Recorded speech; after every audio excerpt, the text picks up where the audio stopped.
भारत ठरला जगज्जेता, महिला विश्वचषकावर कोरलं नाव।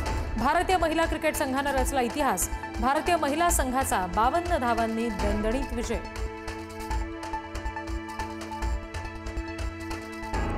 वर्ल्ड कप जिंकल्यानंतर क्रिकेट चाहत्यांचा उत्साह शिगेला, देशभरात जल्लोष, अनेक ठिकाणी फटाके फोडत तर ढोल ताशांचा गजर करत चाहत्यांनी साजरा केला आनंद।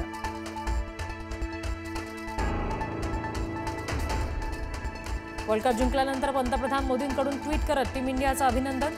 अमित शहा, सचिन तेंडुलकर यांच्यासारख्या दिग्गजांकडूनही कौतुकाचा वर्षाव।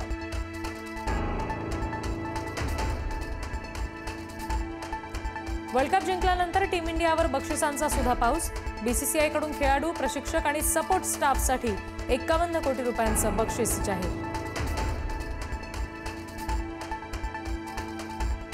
मुंबईमध्ये आज 2 पत्रकार परिषदांमधून शाब्दिक बाण सुटणार, महायुती विरोधकांच्या आरोपांची पोलखोल करणार तर काँग्रेस सुद्धा महायुतीच्या दाव्यांची पोलखोल करणार।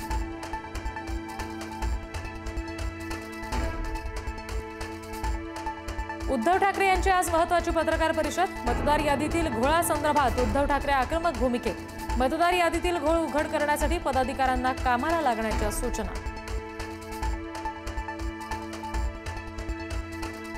सिकंदर शेख अटक प्रकरणामध्ये सुप्रिया सुळेंचा पंजाबच्या मुख्यमंत्र्यांना संपर्क, मुख्यमंत्री भगवंत मान यांच्याकडून योग्य माहिती देण्याचं आश्वासन।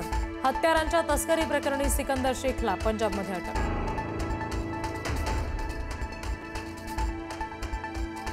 संपदा मुंडे आत्महत्या प्रकरणामध्ये सुषमा अंधारे फलटण पोलिसांच्या भेटीला जाणार, पोलीस दबाव आणत असल्याचा आरोप, तर माडच्या डॉक्टरांनी घेतली अंबादास दानवेंची भेट।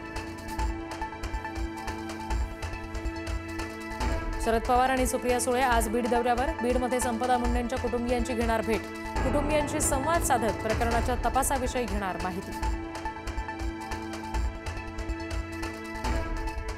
डॉक्टर संपदा मुंडे मृत्यू प्रकरणामध्ये शासकीय मेडिकल रुग्णालयातील माडच्या डॉक्टरांचं आंदोलन, नागपुरातील रुग्णसेवेवर परिणाम होण्याची शक्यता।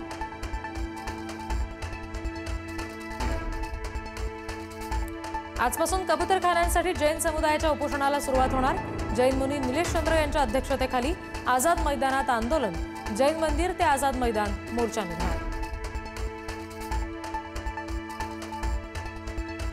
मुरलीधर मोहोळ आणि रवींद्र धंगेकर यांच्यातील वाद शमल्यानंतर जैन बोर्डिंग आजपासून पुन्हा सुरू, धर्मादाय आयुक्तांकडून जैन बोर्डिंगचा व्यवहार रद्द, विद्यार्थ्यांची गैरसोय टळणार।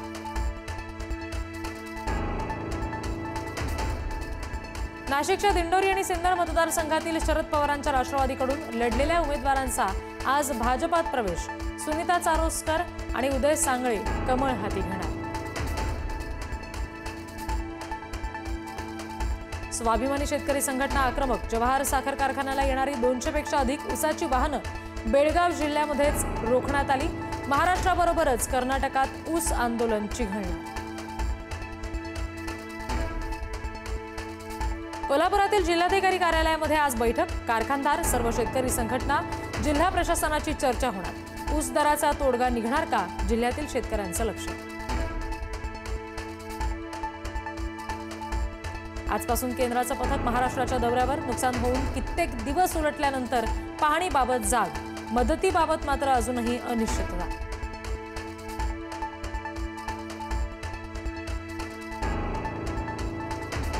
हिवाळी अधिवेशनाच्या तोंडावर सार्वजनिक बांधकाम विभागाच्या कंत्राटदारांचं जुन्या थकबाकीमुळे काम बंद आंदोलन, अनेक कंत्राटदारांचे कोट्यवधी थकले, शासनाच्या तिजोरीत खडखडाट।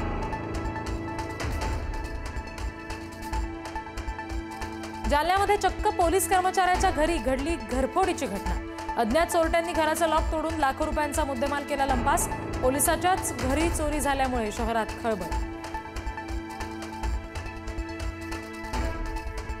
कल्याणच्या शहाड ब्रिजवरील वाहतूक बंद, 3 नोव्हेंबर ते 23 नोव्हेंबर दरम्यान शहाड पूल वाहतुकीसाठी बंद राहणार, पूल दुरुस्ती आणि डांबरीकरणाच्या कामासाठी निर्णय।